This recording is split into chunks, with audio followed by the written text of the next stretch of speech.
Hi, everyone. Welcome to our December Ask the Expert interview series. Today, I'm excited to have Dr. Ray Heipp with us from School Health.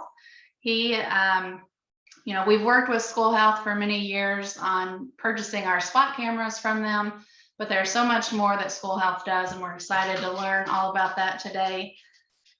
So we'll jump on in. Welcome, Dr. Ray. Thank you. Well, thank you, Jennifer. I appreciate being here with you today and with all of your clientele also. Okay, perfect. Well, December has been named by the American Academy of Ophthalmology Safe Toys and Celebrations Month. So just wanted to pick your brain a bit about tips and ideas on how to determine if a toy is safe for a child. I know a lot of times it will say certain age ranges, but just kind of with your knowledge, give us the best tips on how to determine if a toy is safe. Well, great. And one of the misnomers is that you only worry about choking hazards. That's very important. So when you've got small pieces of things, you don't necessarily want to give that to a younger child or a child with some developmental issues along the way. But there's some other things we want to look at too. One of the things I don't think that parents, grandparents, other people who are buying gifts realize is you want to take a look at what the toy actually does. So I'm going to give you a quick example. I hope you don't mind. I've got props all over the place here, by golly. This is basically just kind of a squeeze therapy ball, which can be nice, except for the fact that inside is gel. Well, although for an adult, gel is fine and it's soothing, we're good to go. For a child who might start picking at the ball or bite into the ball, that can also be very dangerous because all of a sudden that gel can come out, it can go into their mouth, it can get everywhere. And so you want to be cautious about some of those types of issues too. Another thing you want to be aware of in this day and age is many of us will go out and get nice little gifts from a dollar store or a smaller store. You want to take a look and see where those toys are made. And the reason I say that is there are some countries that still have lead-based paints, believe it or not, that they use to paint wooden objects or metal objects. And we just want to be careful. We don't want any of our children ingesting any of those paints. You know, one thing we know with children, and that is it's not a matter oftentimes of if something's going to go into the mouth, it's a matter of when it's going to go into the mouth. So the more we can do to protect our kids, the better. But at the same time, we don't want to detract from the fact that, you know, so many great things are out there that can really engage their minds and help them to have a great, not only holiday season, but rest of the year. Perfect. Good examples there. And like you said, it's not if, it's when, especially with young children.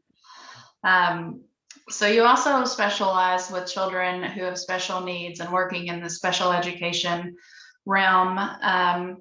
So for those children, do you have any recommendation? I know it varies based on kind of what end of the spectrum you're on, but just general ideas and tips on how to give to children with special needs, you know, who may have different needs than other children. You know, and that's an excellent question. Thank you for answering that, because it is difficult sometimes. So the first thing you want to do is talk to the parents or guardians. Ask them about what that child likes and the abilities of that child. Why I say that is we'll often see toys with an age range, you know, for ages 3+ or 5+, anything like that.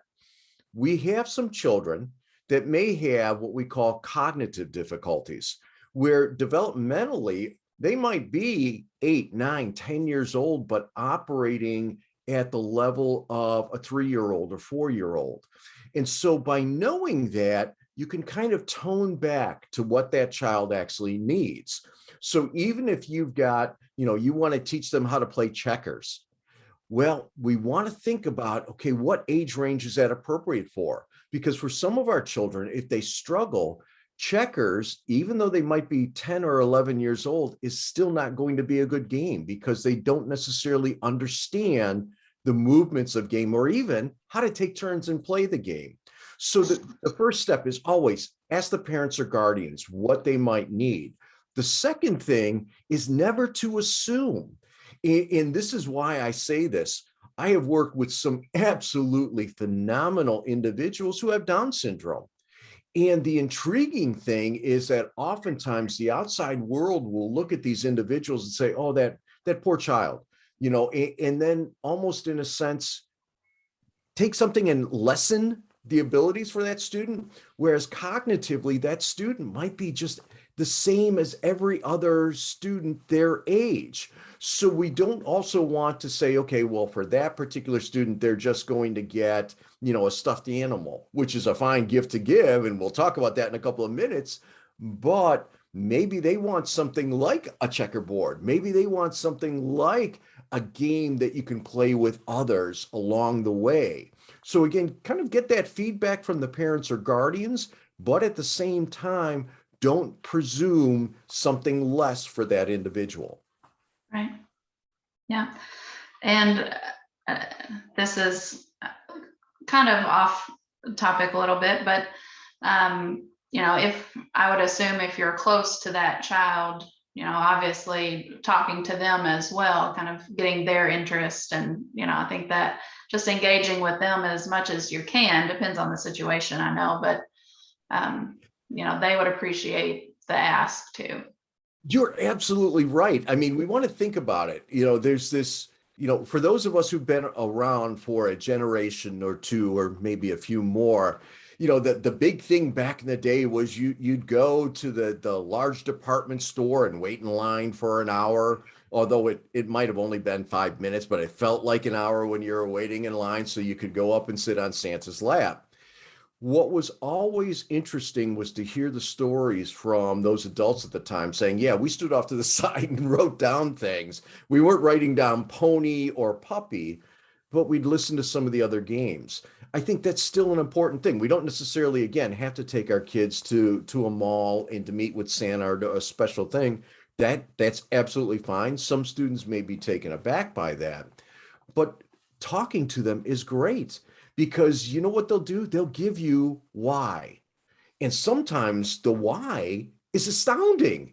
We just don't think, hey, wait a minute. They want a chessboard. They don't want checkers because they saw somebody and they want to learn how to, move the horse 4 spaces or move the queen. And all of a sudden that's a sign of higher level thinking. And so those are the cherishable moments just speaking with that individual. So great thing to point out to people. So as, we've been talking about a lot of hands-on toys and kind of board games and that kind of thing, but technology, I have nieces and nephews and everything they want has a screen and all of that.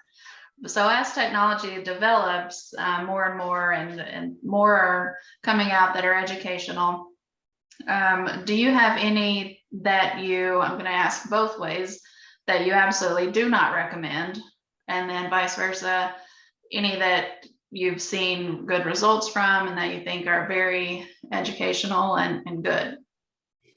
Let's start with kind of a myth that's out there that technology is bad. It's not. Guess what? We're right now doing our interview through technology, and it's absolutely wonderful. One of the things that we want to keep in our minds is that we as adults don't have children that are living in our world. We are actually living in their world. And I remember as an administrator in the late 1990s, early 2000s, when interactive technology first started to come into classrooms, I had so many teachers and parents saying, oh, it's a fad, it'll never work. And here we are, over 20 years later, where interactive technology is everywhere. And so what some of those adults at that time didn't understand was, no, this was what was happening. We just needed to make sure we caught up with trained individuals the right way. So again, when we're looking at technology, there's nothing wrong with technology as long as we who are doing the purchasing know the why. So let me give you a couple of concrete examples again. please, again, talk to parents, talk to guardians, even talk to some of the teachers, because I know that at times like this, sometimes it's absolutely wonderful. You've worked with a cell phone provider and suddenly you get a chance to get a free tablet. And you're like, oh, I want to give this tablet to this child. Well, there's a couple of things that you want to be aware of. Number one, is that child already using a tablet or an iPad in school? And if they are, do they have the ability to understand that you can use a tablet or an iPad for both learning and for play? Because if they can't distinguish the two, that's going to cause some conflict. And it can cause behavioral conflict too when they go back to school. And instead of having, whatever little game they were playing, now they've got to do flashcards on that or some other type of educational game. And so if they can't make that difference, sometimes that tablet or an iPad's not a good idea. However, if they can distinguish the two, having the ability to have that tablet or iPad at home is a positive thing, because you can show that technology can be used in so many different ways. Think about it in our day and age. It's so funny because I'll talk to people of my generation and they're like, oh, this technology, these kids have way too much. Yet the reality is this: we forget sometimes we came from the generation where technology was the fact that we had 3 channels on the TV, ABC, NBC, and CBS, and we had rotary phones. I mean, there are those of us that remember party lines. These kids today, a cell phone is not only a phone, but it's the way to communicate with the outside world via text, via some of the apps that they've got. It also is a way to do reading. You look at, books on tape, but also the ability to hold PDFs on a phone. And for some of our kids, that can develop then into organizational tools later on. So a gift like that oftentimes can actually set up life skills later on. Another thing we want to be aware of, and I'm going to share this because I had a psychologist that I know and respect highly share this with me. If you are giving technology or you are giving a technology game, because some of our kids use things like Nintendo Switches. And again, there are some great games that cause our kids to think through things. And even games like a Pokemon game. I know that sounds strange. Here I am, a PhD, a few years older talking about Pokemon, but the fact that you have to try and capture, some of the other Pokemon, or when you get into a Pokemon battle, you have to decide what characteristic you're going to use. And you have to see, is that a level higher than mine? And there's higher level thinking that needs to go into it. So it can actually be something that's very good for the students. But the psychologist was telling me that when you're giving gifts like that, instead of saying that they're from Santa, say that they're from grandma, they're from auntie and uncle, or from whomever. And the reason being is this: for some of our kids, they still may not be able to process why one year Santa would bring them something nice like a piece of technology, and the next year they get, I hate to say just a board game, but they get just a board game. They begin to wonder, what did I do wrong? And we don't want to create that. And the other thing is, for some of their friends too, when they start sharing, it's completely different to say, hey, I got this Nintendo Switch game from grandma. Other kids will say, oh, okay, that's great. I don't have a grandma, or grandma got me this, as opposed to saying, I got this from Santa. And yet for that other child, Santa got them simply a doll or something else that in their minds might be perceived as lesser. We don't want them to feel, oh, Santa doesn't like me as much. So we need to understand that behavioral side. But when we talk technology, again, it really is the why.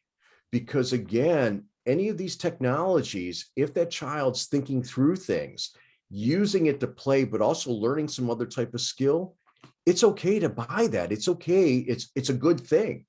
I remember back in the day, people saying, oh, early Nintendo systems, or for those of us of a different generation, Atari systems weren't good. But ironically, when you talk to ophthalmologists and other psychological researchers of the time, the eye-hand coordination and the ability to think on your feet actually was heightened through the use of these games. So it's okay to have the games and the technology, just know why you're doing it. Just don't get technology for the sake of getting something technology wise. Yeah, yeah. Teaches them some strategy, they have to use some thought behind it. So a lot of people, I think, are probably not familiar with school health as much as we are, just because of working with you all for our vision screening program. So what kind of products or toys specifically do you all offer? I mean, I've seen a few items on your website, and is that something that's open to general public to purchase, or kind of just tell us a little bit about what you offer and who it's kind of geared towards? Certainly.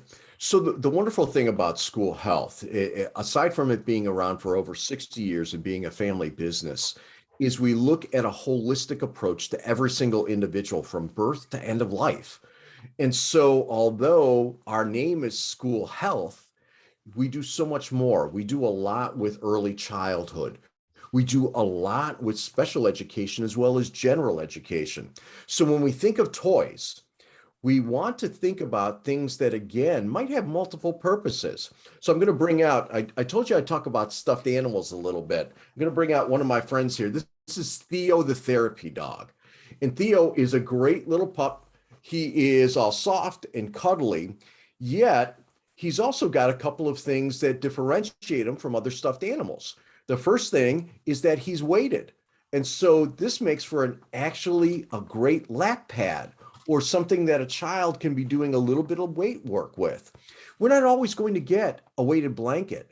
And please, parents, guardians, grandparents, if you're thinking about getting a child a weighted blanket, a couple of things to remember. Number one, talk to your local occupational therapist first. Why? Because sometimes weighted items need really to be built in almost like therapy. And weighted items can also be out of proportion to the weight of that child. So somebody like Theo weighs about 1.5 pounds. So he would actually be good for any child 20 pounds or greater weight-wise. I always use the rule of 1/10. If you want to get something weighted for a child, have it weigh 1/10 of their body weight, and you should be fine. The other great thing about Theo is he's got a little pouch that's both a cold and warm pouch. You could put it in the freezer, let it cool down, and that child can use it as a cold pad. Or you can put it in the microwave and warm it up a little bit, and they can use it as a hot pad. And yet for them, it's just a cuddly stuffed animal. In the background, you see a couple of other stuffed animals I've got. I've got my friend Iggy the iguana that is, again, a 3-pound weighted little iguana that is great because a child can even put it on their shoulder, having it like someone's just resting their hands on there. My little lamb friend here, Lammykins, is actually what's called a Bluebee Pal. And Bluebee Pals are wonderful because inside, she's got a Bluetooth receiver. So you can hook your cell phone up, you can hook computers up, and as you're playing music or you're playing videos through her little receiver, her mouth moves and her head moves too. And so it's a way of engaging things. So toys like that are actually also used therapeutically. And those are some of the things that you'd see. Aside from that, you'll see other things. You'll see other types of squeeze balls that you may have. This is a yucky ball that can be adjusted via just simply a bicycle pump's air pressure. And it allows for an individual to have it really pumped up where they can feel it in their hand and hear things as they shake it, or you can actually take some of the air out so that they feel the little balls on the inside. You also have things like feeling heads. I love these because a child can have this, be expressing how they're feeling, but at the same time have something squeeze therapy wise for them to interact with. You also want to keep in mind, and again, I'm thinking gift wise too, as we go through, all of us as individuals have a way of releasing our kinetic energy. We call it fidgeting. And for some of our adults, we do it in ways that are socially acceptable. We might have a pen that we kind of move around in our hands, or we might move our legs or hands. But what about other things? This is called a Tangle Junior. And notice I've got it right next to my microphone and it's not making noise. So you can have that even as an adult. And yes, I do use this from time to time on my calls. You can have it and be fidgeting with it, but you're not disrupting anybody else. And it's easy to carry around. For some of our younger students, you might get a bigger one. This is called the Tangle Therapy. And it's a little bit hard to see, but there are little bumps on it. So some of our younger children get that tactile feedback too, or if they're going to put it in their mouth, there's not a choking hazard with it because it's all put together. And to clean it, here's the easiest way. And this is something when you're cleaning any of the toys, go down to the local grocery store, get yourself some antibacterial Dawn dish detergent. Use that, soak it in the sink and just clean it up like that. Why do I recommend Dawn? Because it's very soft. And it also, since it's a regular dish detergent, we use it to clean plates and things like that. So you're actually cleaning things, keeping them as bacteria-free as possible, and still allowing those individuals to do things like move it in their hands or even put it in their mouth. Mm-hmm. Awesome. So lots of different products, and then those can be purchased from anyone through the website, or are they specifically for schools and organizations? Now, the great thing about our website is you can actually check things out just like you check out on any other online website. Perfect. So we work with a lot of Lions clubs throughout the state of Kentucky. They're kind of our main source of volunteers. So in working with them, some of them at the holiday times will purchase items for children in their community. Just wanted to pick your brain a little bit on if there were any items that you all have that may be good for that. I mean, just kind of blanket items, not specifically for any one child, but, just some overall items to gift out to different schools or groups. And I think that's a great idea. And I appreciate so much of what the Lions do all throughout our country, and especially there in Kentucky. So a couple of things right off the bat. And again, forgive me, I feel like I've got a little bag of tricks here. I'm pulling things out. This is called the Desk Buddy. And it looks like a standard ruler, and it is the size of a standard ruler. It's even got measurements along the top. But you'll notice too that it's got raised areas. It's got tactile areas as you go through. This is another great sensory piece that any child at any age can use. We'll get oftentimes, if a child's using some type of sensory item in the classroom, some of their peers might look at them and say, well, why are you using that? Well, a child in this case can turn around and say, well, this is my ruler. At which point in time, the other child might go back and pull out their Mandalorian ruler or their, Marvel Universe ruler, whatever they've got, and say, well, I've got this one. And everybody's happy. It doesn't stand out then.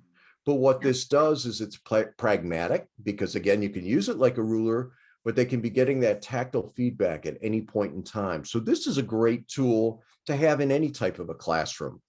Another thing that is always a little bit of fun, these are sensory stones. And the great thing about sensory stones is that an individual can use it, can carry it around, have it in the palm of their hand, and yet still be getting sensory feedback as they're going through.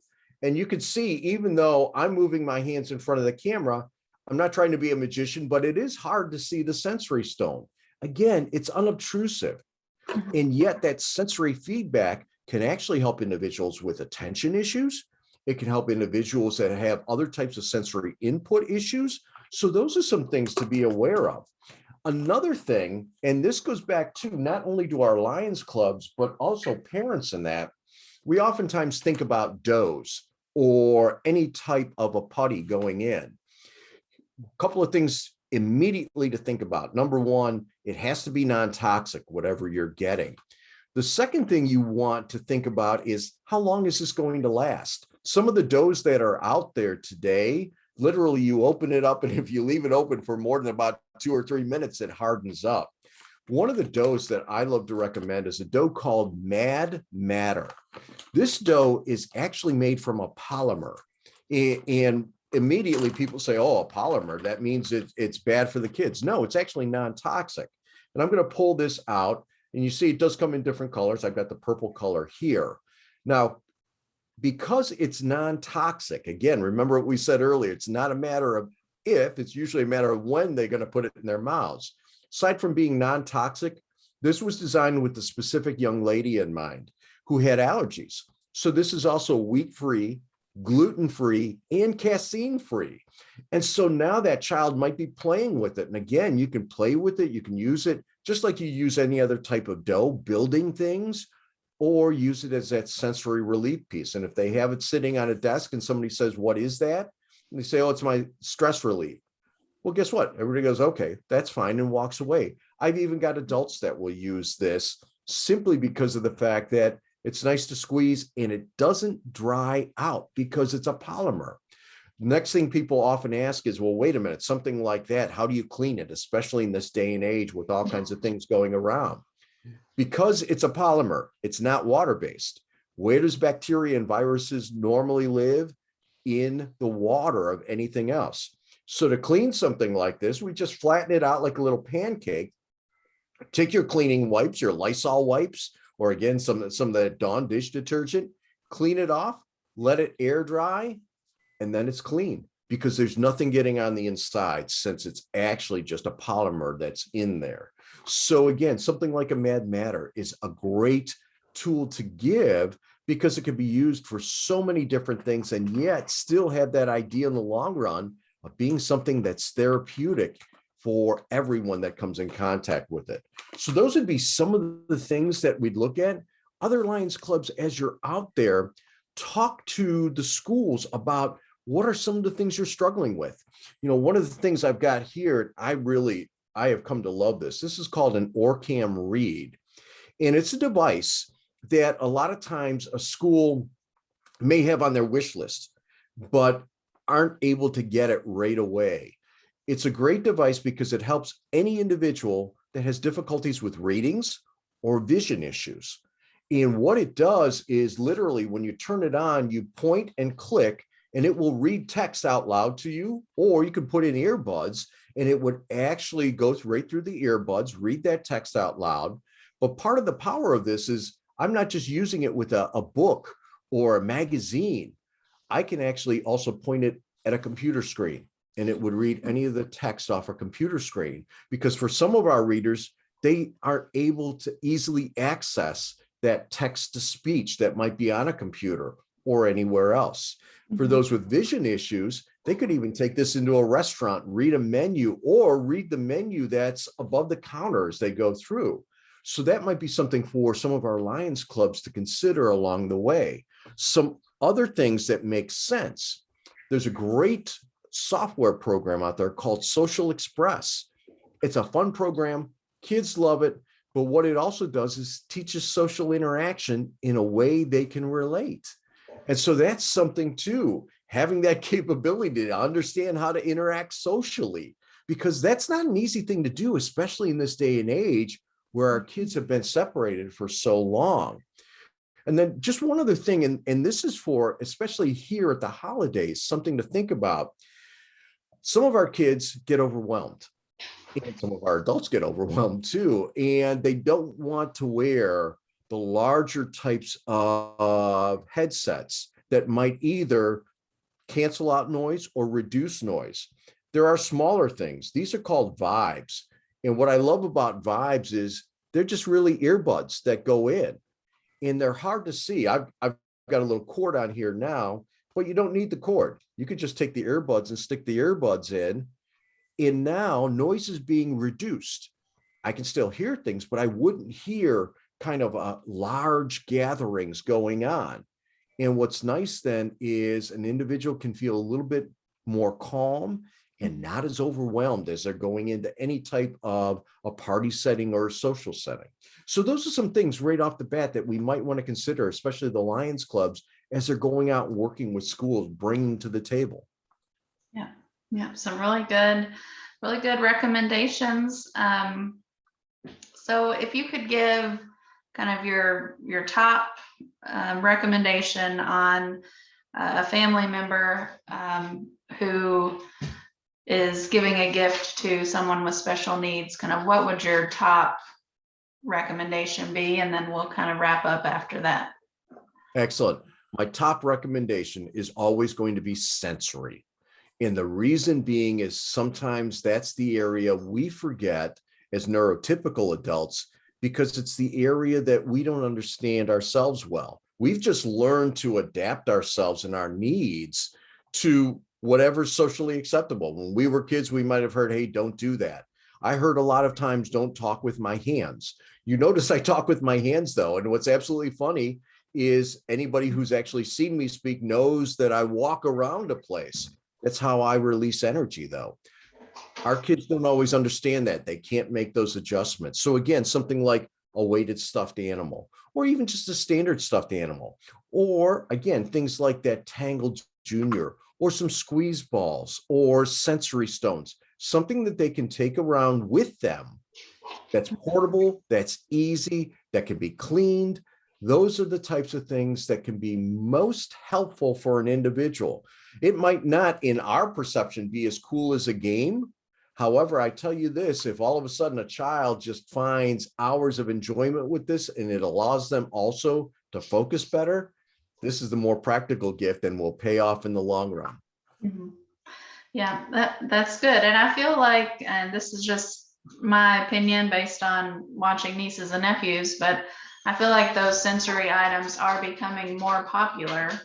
I mean, with, a few years ago, the fidget spinner, and now my niece and nephew, they want these little pop-it things. And Yep. so I feel like as a society and overall, I think those things are becoming more popular or getting more limelight anyway. Is that how you feel, or is that just? You are spot on with that. And I love the poppets too. They come in all different sizes. And just so that, again, our adults know, you don't always have to we see some of the bigger boards out there now. You don't have to get those large size boards. There are some that are on a keychain that might only be 2. Why our individuals are starting to go back and look at those, especially our kids today, is because of the amount of screen time.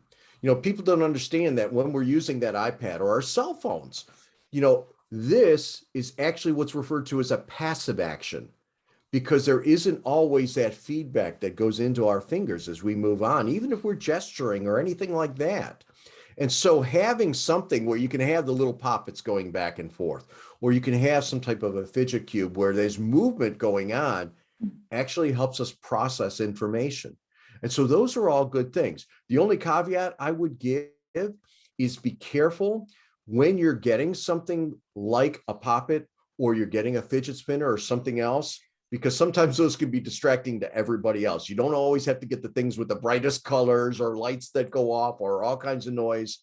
Get things that actually can fit in, that they can be using, and they can use in any socially acceptable environment, including a classroom.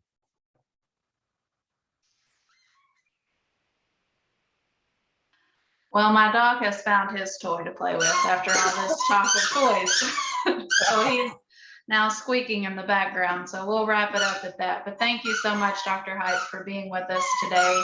You had a lot of great information, and we've got Duke in the mood to play over here. That's great. And I'm glad he's got a sensory fix going on too. And that's absolutely awesome. I thank you, and I thank the Lions Club of Kentucky for everything that you folks do too. You make such a positive difference in so many individuals' lives, and we appreciate everything that can be done. If any of you have any further questions, please feel free to reach out to me. I'm more than happy to assist however I can. That sounds good. Thank you so much, Dr. Heipp. All right, take care.